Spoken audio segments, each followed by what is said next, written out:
Salut Samir. Salut Julien. Salut à toi qui nous écoutes et bienvenue dans ce nouvel épisode de ce podcast La Systémique du Bonheur.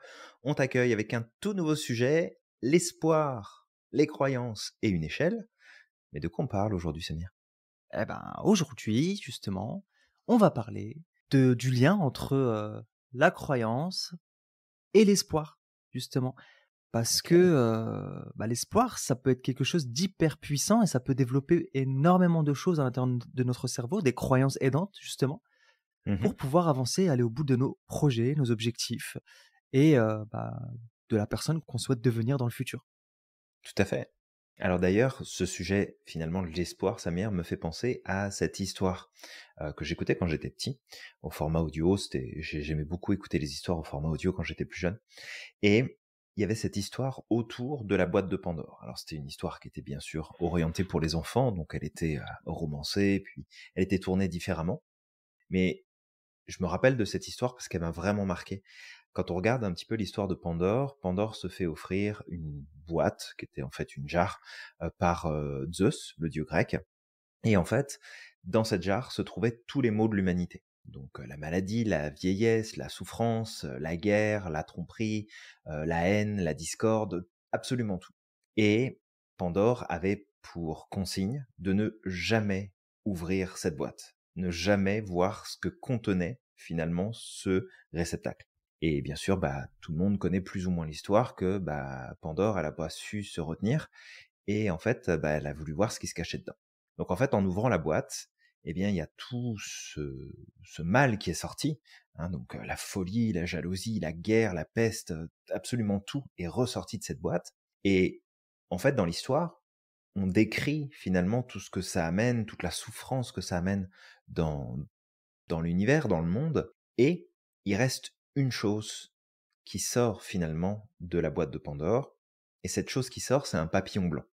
Et ce papillon blanc, en fait, il représentait l'espoir.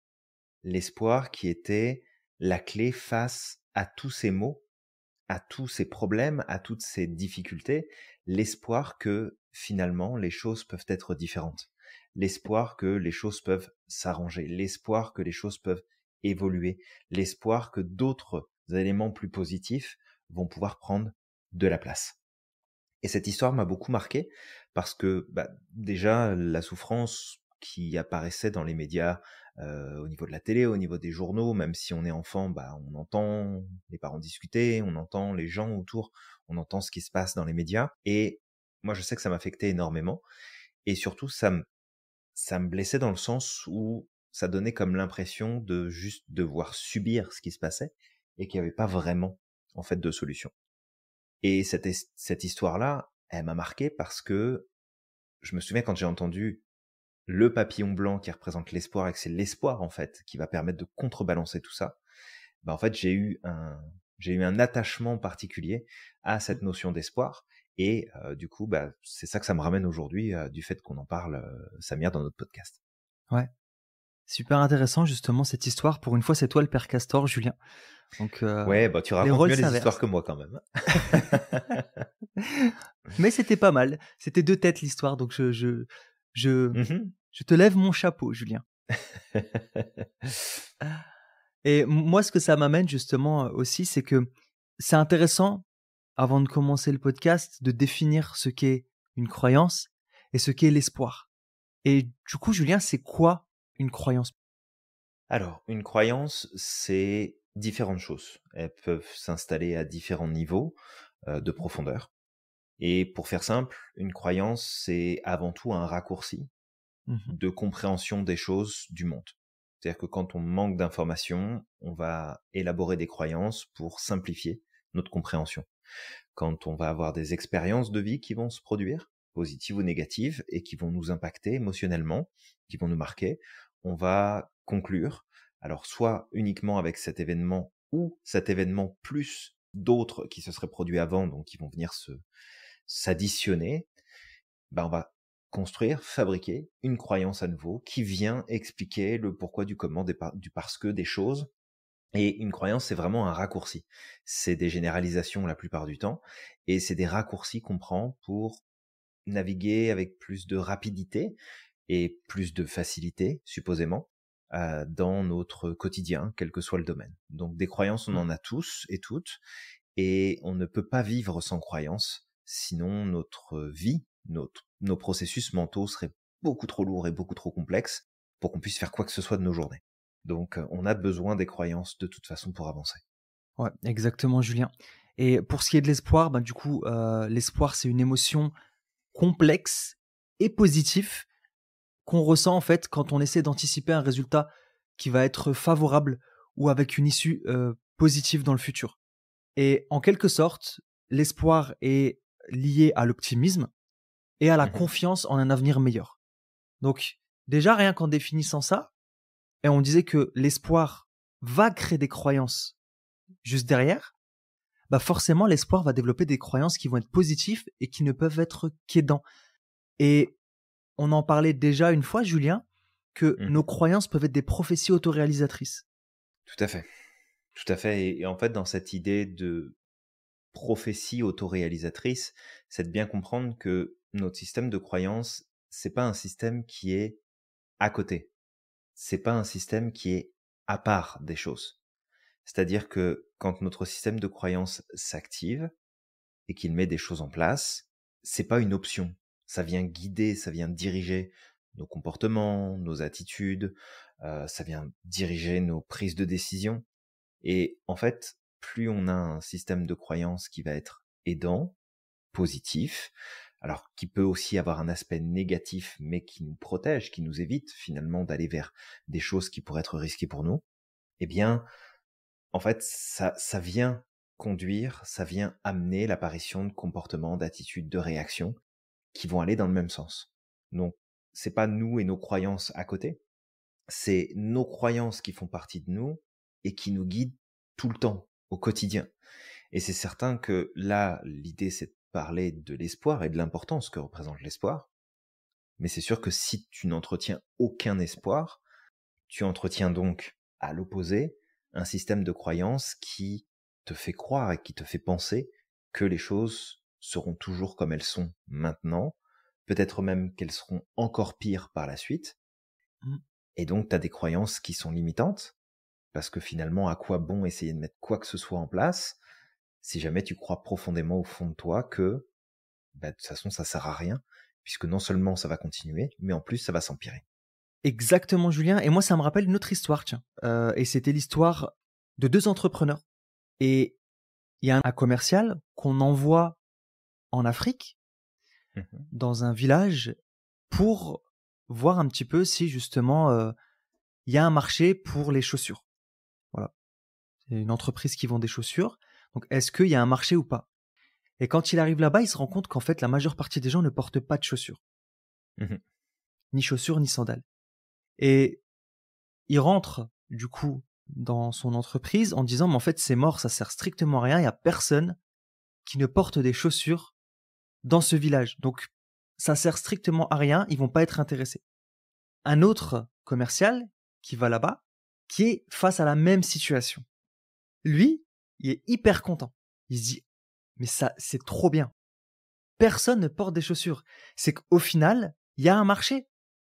On va se faire des bols en or. Et donc, il retourne du coup en entreprise et dit non, mais en fait, c'est magnifique. C'est magnifique parce que personne n'en porte. Donc, en fait, il y a tout à faire. Donc, on doit s'implanter là-bas et on doit vendre nos chaussures. C'est une opportunité extraordinaire.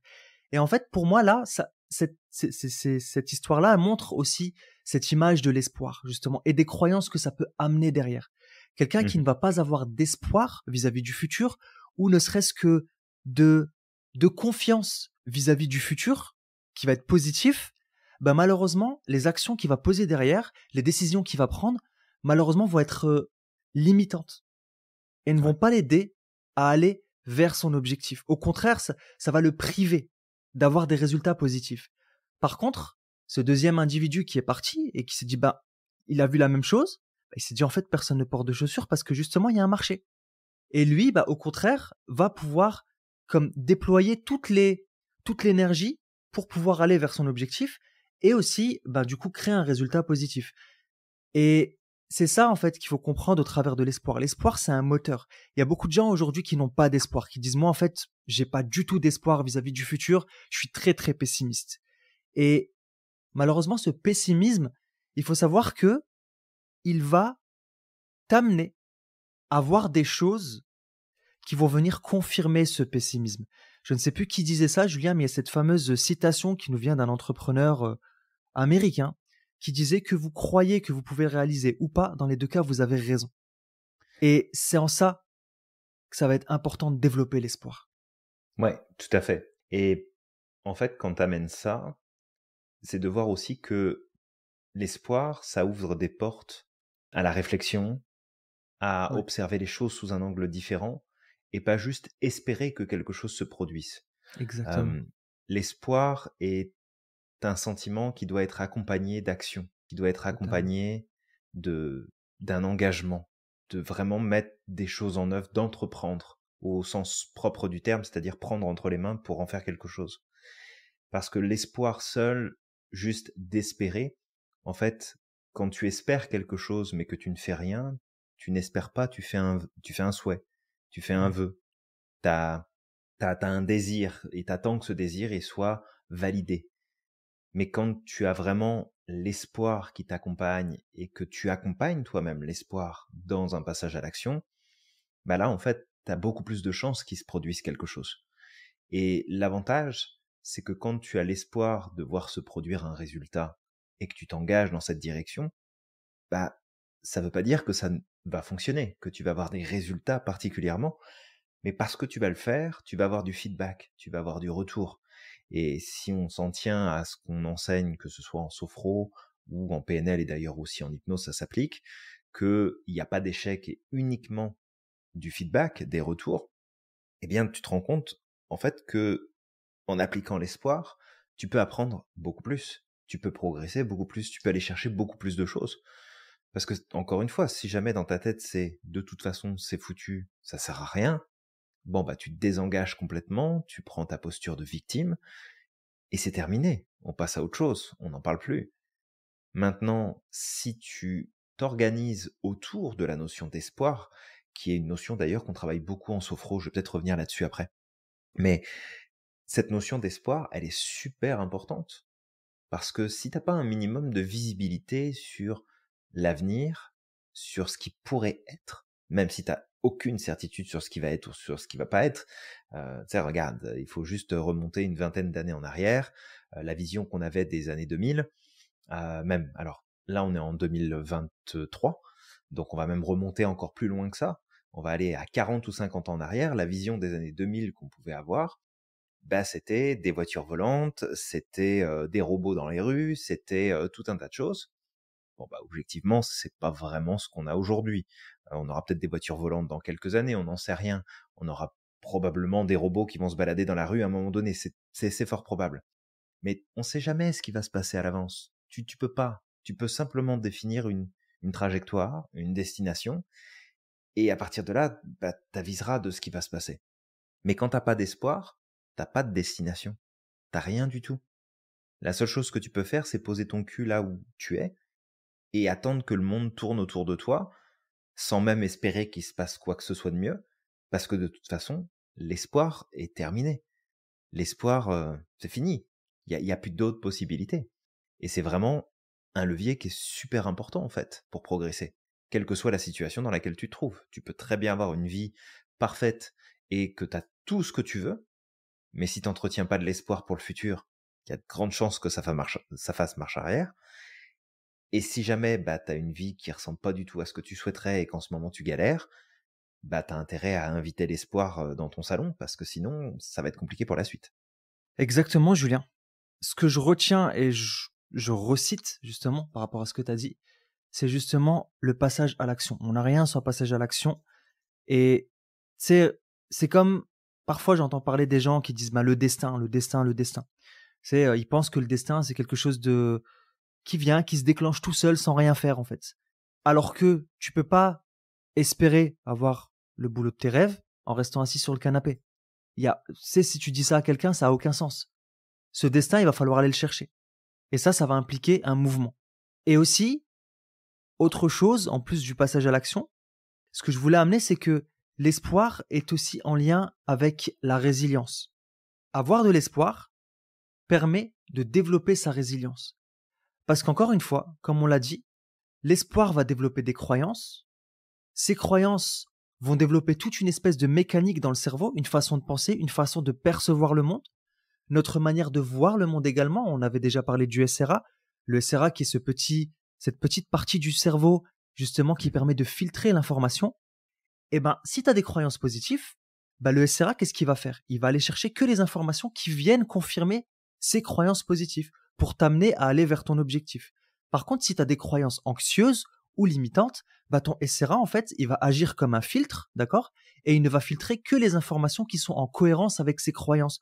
Ces croyances qui sont en lien, par exemple, avec le pessimisme, si tu es quelqu'un de pessimiste.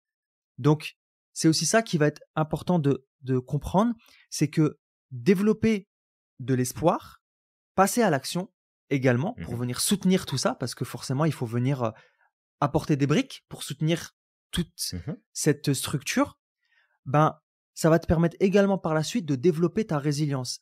Ta résilience, ça va être ta capacité à recycler les difficultés, à les transformer. Tu vis quelque chose, tu rebondis, et en fait, tu en fais quelque chose de positif. Et même pour aller plus loin, au-dessus de la résilience, c'est l'antifragilité, donc ça c'est le niveau du dessus. Ça va aussi également te permettre de développer ton antifragilité. C'est-à-dire que tu as vécu une épreuve, tu as rebondi, tu es revenu à ton état d'origine. Qu'est-ce que tu fais par la suite? Tu vas transformer tout ça en force pour pouvoir te renforcer, pour avancer davantage vers ta meilleure version. Clairement, l'espoir va faire partie des stratégies de résilience et de dépassement de soi face aux challenges, face aux difficultés qui peuvent se produire. Donc très très important. Puis j'aimerais peut-être repréciser ça. On en parle, je pense quand même souvent, mais c'est une notion qui est importante et je pense que ça vaut le coup de la répéter encore, encore et encore.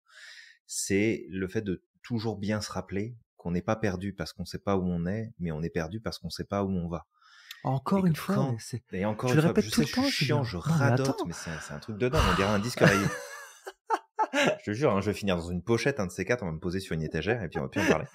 Mais c'est vraiment super important parce que tu peux être perdu à un moment donné, mais l'espoir te donne cette petite lueur, cette petite lumière. D'ailleurs, je vais parler de Disney ici et des dessins animés de Disney.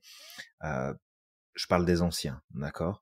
Je parle pas des nouveaux, même s'ils gardent un petit peu cette dynamique, bien qu'ils aient énormément changé, je trouve, depuis.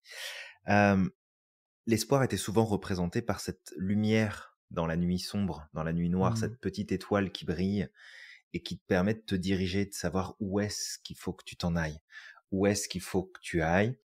Et il y a dans Pinocchio, qui est un Disney qui est ultra puissant en termes de symbolisme et en termes de représentation des mécanismes psychologiques de l'individu et de la vie de manière générale. Et il y a cette phrase qui dit que si tu fais un souhait sous ta bonne étoile, ce souhait-là va pouvoir se réaliser. S'il est fait avec le cœur, il va pouvoir être réalisé. Et en fait, c'est une représentation de cette notion d'espoir. C'est cette lumière dans la nuit noire qui te guide lorsque tu sembles avoir tout perdu et que plus rien ne fonctionne. C'est cet espoir qui te donne, en fait, le soutien et l'appui nécessaire pour dire je vais dans une direction. Alors tu peux te planter, hein, ça veut pas dire que tu te planteras pas, mais tu peux te planter. Mais l'espoir, c'est ce qui te permet effectivement de passer à l'étape suivante. Donc je réitère une dernière fois, et après je vous fous la paix avec ça, au moins dans cet épisode de podcast, c'est n'oubliez pas que on est perdu quand on sait pas où on va. C'est pas parce qu'on sait pas où on est, c'est parce qu'on sait pas où on va. Donc il y avait ça. L'autre point qui me venait, et ça fait partie en fait du titre de cet épisode de podcast, c'est la notion d'échelle. Alors pourquoi on a été foutre une échelle en plein milieu du truc? C'est pas pour faire de la pub à Kiloutou ou à Leroy Merlin ou à je ne sais quel autre magasin. C'est vraiment pour dire que notre système de croyance, il s'auto-alimente et il s'auto-construit, se renforce à travers ce qu'on appelle l'échelle d'inférence. On en avait déjà parlé en live, on en parle dans nos cours, et je crois qu'on avait déjà évoqué la chose dans un autre épisode de podcast, mais j'ai plus le souvenir exact de l'épisode. Et en fait, cette échelle d'inférence, qu'est-ce qu'elle fait? Elle utilise les informations qui sont déjà existantes pour filtrer les informations qu'on va chercher à l'extérieur, pour venir les confirmer, pour renforcer ce qu'on sait déjà, ce qu'on pense déjà, ce qu'on ressent déjà, et ainsi alimenter le système de croyance pour continuer, en fait, aller dans cette direction-là. Alors, pourquoi on parle de l'échelle ici? En fait, c'est pour t'inviter à descendre justement de ton échelle. C'est quand tu as l'impression que les choses ne fonctionnent pas, que tu n'y arriveras jamais, que en fait tu lâches prise sur la notion d'espoir et que tu t'éloignes de l'espoir, c'est parce qu'en fait tu es sur ton échelle et tu es en train de grimper ton échelle et de la redescendre et de la grimper, de la redescendre. Et en fait tu boucles. C'est comme si c'était un petit peu comme la boucle infinie de Moebius, ou comme le nœud de Moebius, ou comme une échelle en fait qui serait infinie. Tu montes, mais en fait tu montes, tu descends en même temps. Tu as un petit peu l'image. Descends carrément de ton échelle. D'accord, tu te mets sur le côté et tu t'autorises pendant un temps à peut-être faire appel à ton imaginaire, à ta créativité, ou simplement à la rêverie de manière générale. Tu peux utiliser les stratégies de Disney si tu veux, mais tu accèdes à ta rêverie pour imaginer et penser à quoi ça pourrait ressembler si les choses s'arrangeaient pour toi demain. Si tu pouvais faire les choses différemment. Si tu pouvais aller de l'avant. Si tu pouvais, en fait, vivre une expérience de vie totalement différente. Attention, ça ne veut pas dire que ça va se produire demain, mais te donner une direction à suivre. Et je vais te donner un exemple ici. Et on fait parfois référence à ce type de situation parce que ce sont des situations qui sont vraiment inspirantes. Mmh. Mais tu prends des personnes qui vont avoir un accident grave et qui vont se retrouver cloués dans un lit ou dans un fauteuil. Les médecins vont leur informer que malheureusement il n'y aura rien à faire et que le reste de leur vie va se dérouler dans ces conditions-là. Alors, c'est pas que les médecins sont pas sympas, c'est qu'ils peuvent pas prendre le risque de promettre quoi que ce soit. Si jamais ça ne venait pas à se produire, ils peuvent pas donner de faux espoirs. D'accord, ils vont s'appuyer sur des choses sur lesquelles ils ont beaucoup plus de certitude. Mais dans ce groupe de personnes qui vont se retrouver dans ces situations-là, il y en a qui vont accepter la fatalité, et ici on dit pas que c'est une mauvaise chose. Ok, j'ai accepté, on m'a dit que c'était comme ça, donc je vais adapter ma vie, je vais adapter mon organisation, tout ce qui se passe pour que je puisse continuer, mais avec ces nouvelles conditions. Et il y en a d'autres qui vont entretenir un espoir au-delà de ce qui paraîtrait être évident, logique, possible. Et pas tous, malheureusement, mais une partie vont réussir à développer des capacités, des compétences et une force, une énergie qui va leur permettre potentiellement de retrouver l'intégralité de ce qu'ils avaient perdu finalement face à cette situation, voire de se rapprocher de cet ultime but, mais de peut-être commencer à rebouger, à remarcher, à reparler, à être capable de refaire telle ou telle activité, alors que tout sur le papier pouvait dire que non, en fait, c'est plus possible pour vous. Et ça, en exemple, clairement, c'est le symbole de l'espoir. C'est de dire, si t'as pas d'espoir, n'essaye même pas en fait. Tu n'arriveras pas à atteindre ce résultat-là. Tu vas baisser les bras, tu vas te décourager, tu vas juste abandonner. L'espoir te permet de ne pas abandonner. C'est de te rattacher à quelque chose qui est hypothétique, certes, mais la certitude ou la croyance que les choses ne peuvent pas changer est tout aussi hypothétique parce que t'en sais rien. Exactement, Julien, par rapport à l'échelle d'inférence. Et tout à l'heure, tu parlais de Disney. D'ailleurs, moi, j'étais en train de penser à ça. Et ça me fait penser justement à la stratégie Disney. Cette stratégie qui va être intéressante pour développer l'espoir et l'optimisme. Et quand on parle d'optimisme, on ne parle pas de l'optimisme extrême. On parle vraiment de cet optimisme du juste milieu ou du milieu juste, d'accord, qui va permettre d'avancer de la bonne manière. Parce que, en fait, imaginons qu'on prend une balance. D'un côté, on a le pessimiste. Pessimiste, tout extrême est mauvais. Donc le pessimisme va être mauvais, il va déséquilibrer la balance. L'optimisme avec outrance, qu'est-ce qu'il va faire? Il va également déséquilibrer la balance. Donc nous, ce qu'on cherche, c'est un juste milieu entre les deux. Pourquoi? Parce que si tu es dans l'optimisme extrême et que ça ne se passe pas comme tu l'as prévu, tu vas être brisé par la suite. Parce que tu ne t'y attendais pas. Et à ce moment-là, tu n'auras pas les capacités de développer, d'aller chercher les ressources nécessaires pour pouvoir avancer. Parce que c'était comme, j'avais des attentes, ça s'est pas produit, tout ce que j'imaginais ne s'est pas produit, donc en fait ça sert plus à rien, je suis nul, je baisse les bras, et puis voilà, j'attends que ça se passe. Donc en fait c'est pour ça qu'il faut un juste milieu.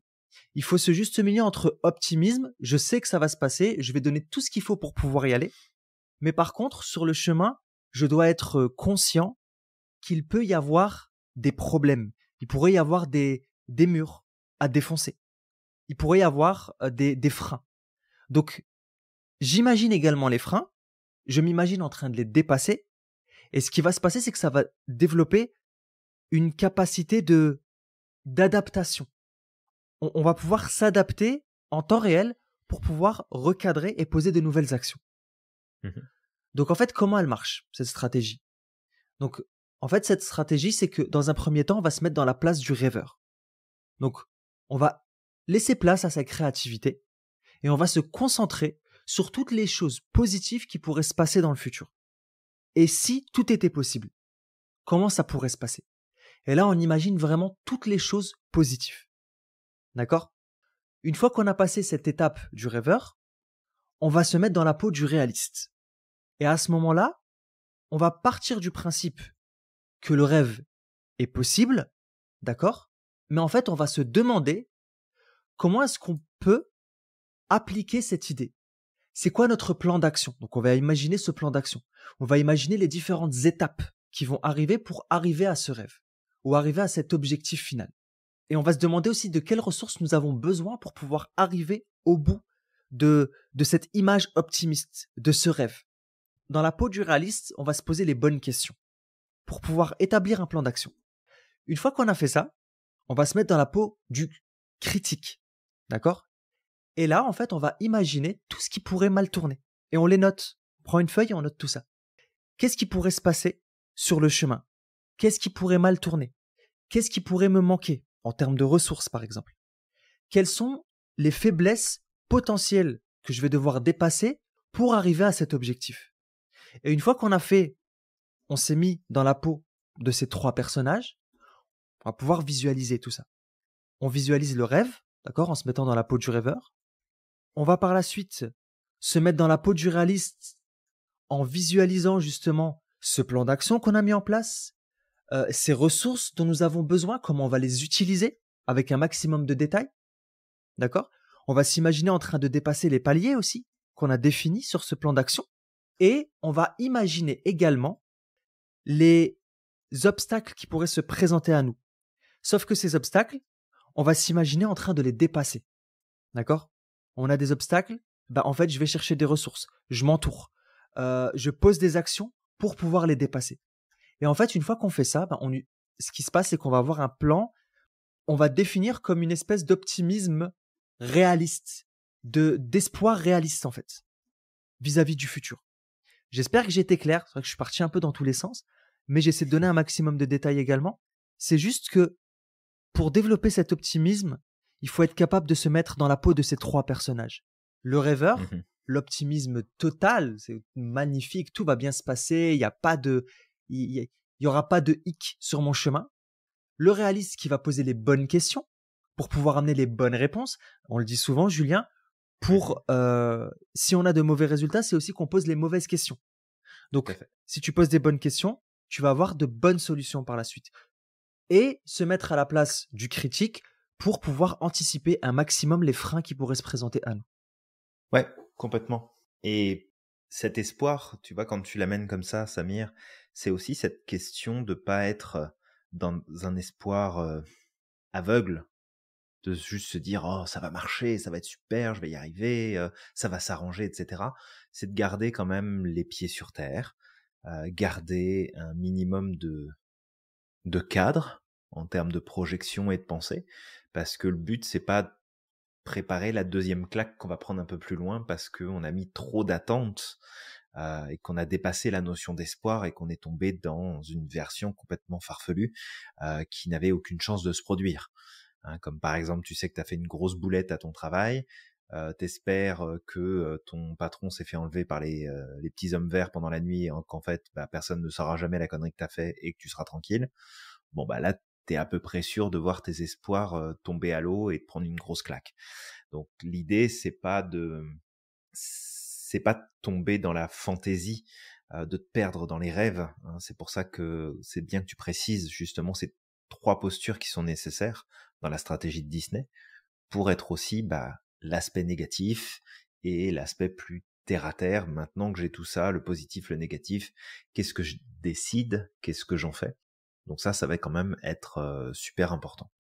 Une autre stratégie que tu peux appliquer, parce qu'elle est vraiment intéressante, c'est le fait d'arrêter de garder tes problèmes pour toi-même. Et d'arrêter de garder les choses qui t'affectent, qui te rendent triste, qui te mettent en colère, qui te frustrent, qui t'inquiètent, pour toi. Parce qu'en fait, quand tu les laisses à l'intérieur de toi, ça circule, il n'y a pas de filtre, et surtout ça t'influence grandement et ça peut soit alimenter et renforcer des croyances négatives et limitantes dont t'as pas besoin, et ça peut aussi venir en créer d'autres à force de tourner toujours avec les mêmes informations dans ton esprit. L'idée ici de venir parler un peu plus de ce que tu vis, de ce qui se passe pour toi, de ce que tu ressens, c'est justement te permettre d'avoir un regard extérieur. Alors attention, on en a déjà parlé, on l'a déjà évoqué, choisis bien les personnes avec qui tu vas t'entretenir.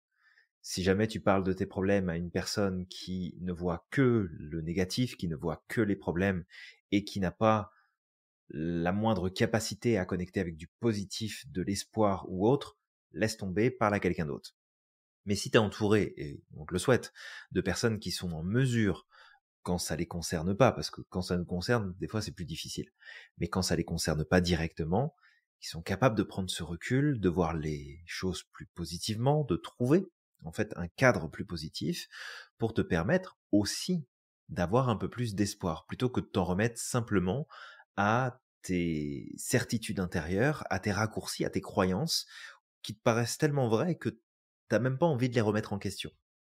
Et l'avantage, c'est qu'en parlant avec les autres des difficultés, des problèmes que tu peux rencontrer, des choses qui peuvent te travailler, eh bien en fait, tu peux à ce moment-là commencer à avoir cette lueur d'espoir à travers le discours d'autres personnes, à travers les éléments que les autres vont pouvoir t'amener. Donc n'hésite surtout pas à parler des choses qui te dérangent, qui te pèsent, qui te stressent, parce que ça sera pas te plaindre, ça sera pas montrer de la faiblesse, ça sera simplement j'ai besoin d'en parler parce qu'en en parlant et en ayant du feedback de ta part, je vais prendre du recul, je vais apprendre, je vais comprendre différemment.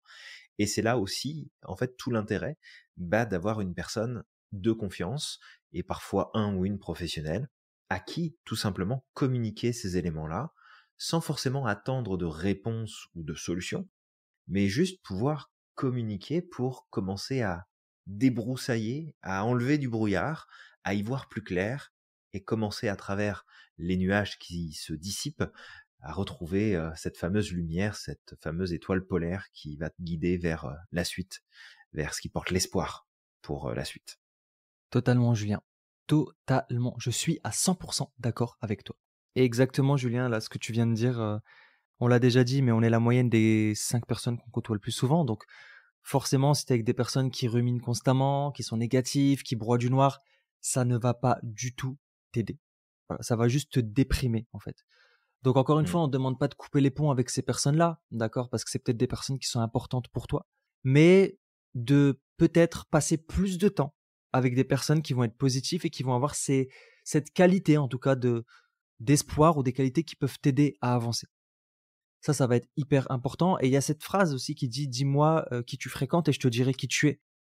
Alors, elle n'est pas valable à 100%, mais qu'en tout cas, à force de passer du temps avec des personnes qui ont une certaine façon de fonctionner, on finit par banaliser leur façon de fonctionner. On Tout finit à par fait. le banaliser, ça finit par devenir normal, on se dit pourquoi pas. Et ça peut nous pousser, en fait, au fur et à mesure du temps, justement, à basculer du mauvais côté de la force. Donc fais attention. Et ça, d'ailleurs, les fréquentations, c'est peut-être même l'une des portes d'entrée les plus simples qui peuvent nous amener au changement. Mmh. Parce que, en fait, il suffit juste d'une chose. Tu passes à l'action, tu trouves des personnes positives, tu trouves des personnes qui ont ces qualités que tu souhaites développer. Et en fait, en passant du temps avec eux, tu vas t'imprégner. On parle souvent des neurones miroirs. Le cerveau a cette capacité justement de s'imprégner de son environnement, d'apprendre inconsciemment des autres. Et au plus tu vas passer avec eux, du temps avec eux, au plus le cerveau il apprend et ça devient quelque chose d'automatique et de normal. Tout à fait. Donc avec ça, peut-être prendre le temps aujourd'hui, demain, quand tu veux, de faire peut-être une liste des personnes avec qui tu as tendance à passer du temps, Totalement. qui dans ton groupe habituel est plus optimiste que pessimiste, et à ce moment-là, de savoir dans les moments qui sont peut-être les plus délicats pour toi, dans les moments qui sont plus complexes, de savoir de qui tu dois te rapprocher. Ouais. Parce que il faut pas se leurrer, le cerveau, il va préférer t'amener vers des personnes qui vont soutenir ta vision du moment, celle qui est négative, celle qui fait que ça fonctionne pas, et tu risques de tomber en fait dans ce biais-là de confirmation, plutôt que d'aller voir des gens qui sont heureux, qui vont bien, qui sont dynamiques, qui progressent, parce que les gens qui vont bien quand on va pas bien, ils nous emmerdent, et que on n'a pas envie, si on les aime, d'aller les embêter avec nos problèmes alors que eux vont bien. On n'a pas envie de leur donner ça. Donc au contraire, fais l'inverse de ce que ton cerveau te dit de faire et va voir ces personnes qui vont bien, qui progressent, qui avancent, où tu sais que face à un problème, ils ont une certaine dynamique, ils ont une certaine façon de faire et de voir les choses pour justement, toi aussi, tu t'imprègnes, comme disait Samir, de cette dynamique et que ça t'aide à avancer pour reconnecter avec cette notion d'espoir. Exactement. Alors toi qui nous écoutes, on va t'inviter à liker, commenter, partager ce podcast pour toi aussi diffuser un peu plus d'espoir et amener les autres justement à développer cet espoir personnel parce que le monde en a besoin. Aujourd'hui, si on n'a que des pessimistes sur cette terre, malheureusement, ça n'aidera pas justement à aller vers plus d'harmonie. Donc, on compte sur toi, d'accord? Et si tu le fais pas, sache qu'on sait où t'habites. Exactement. Et Exactement. l'espoir ne pourra rien faire pour nous arrêter. L'espoir est... Ah bah totalement, Julien. Il y aura Même les aucun écouteurs, ils ont espoir eu pour toi. peur. Ah, même les écouteurs ont eu peur, ils sont tombés, tu vois. Donc voilà. Et puis, on va t'inviter à croire au maximum en ton potentiel et à être extraordinaire chaque jour. N'oublie pas non plus à quel point tu es magique et que tu as le pouvoir de réaliser absolument tout ce que tu souhaites. Alors on te dit à la À la prochaine. prochaine.